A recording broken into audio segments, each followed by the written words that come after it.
يا فارس القدس هيا تعجل وشمر عن الزند حوا أبيا لساح المنايا صراع. What I don't understand is, what we don't understand is how this piece of cloth can cause so much hatred, controversy, friction, squabble. Everybody's talking about it. In fact, everybody wants to ban it. But why? Is it because they think that the Muslim woman is oppressed? But I can speak perfectly fine. They think we need to be liberated, be free. They want us to be like the Western women, the so-called symbol of femininity. What? High heels, lipstick, short skirts? This liberates you? Is it because we dress the same? Or because we look the same?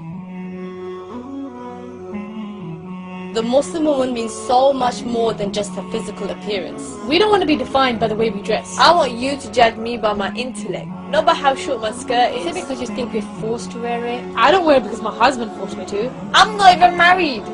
Or my father forced me to. I wear it solely because God tells us to, and we want to please Him. We are subservient to God and not to the trends of fashion or society. But hold on. You say we're forced, but yet you force us to take it off? Is it because you think it's a communication barrier? Well, what does communication really mean?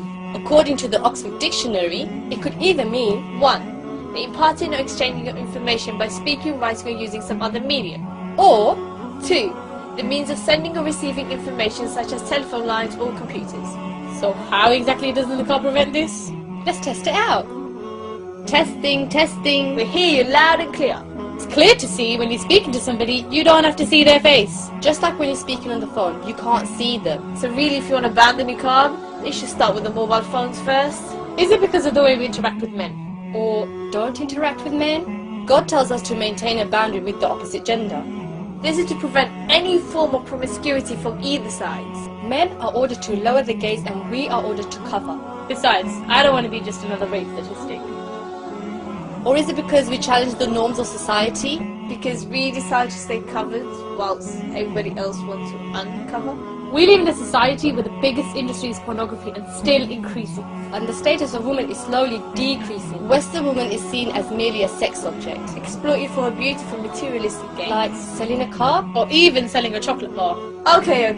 Enough discussion. I think it's time for us to tell you about the niqab. This piece of cloth that you call it, It honors me. It protects me. It tells me my body belongs to me, nobody else. nobody can tell me how to dress, what to say, how to look. Apart from God Almighty. This is true liberation. Liberated from the dictates of fashion and society. This is true freedom, being free from the submissions of man's desires. This is true femininity, because we preserve our beauty rather than being exploited for The it. symbol of oppression is not the Muslim woman, it is in fact the Western woman. Which is why we present to you Islam. We want to give you the solution for a society that is spiraling backwards. Islam is in fact the religion to take this society forwards.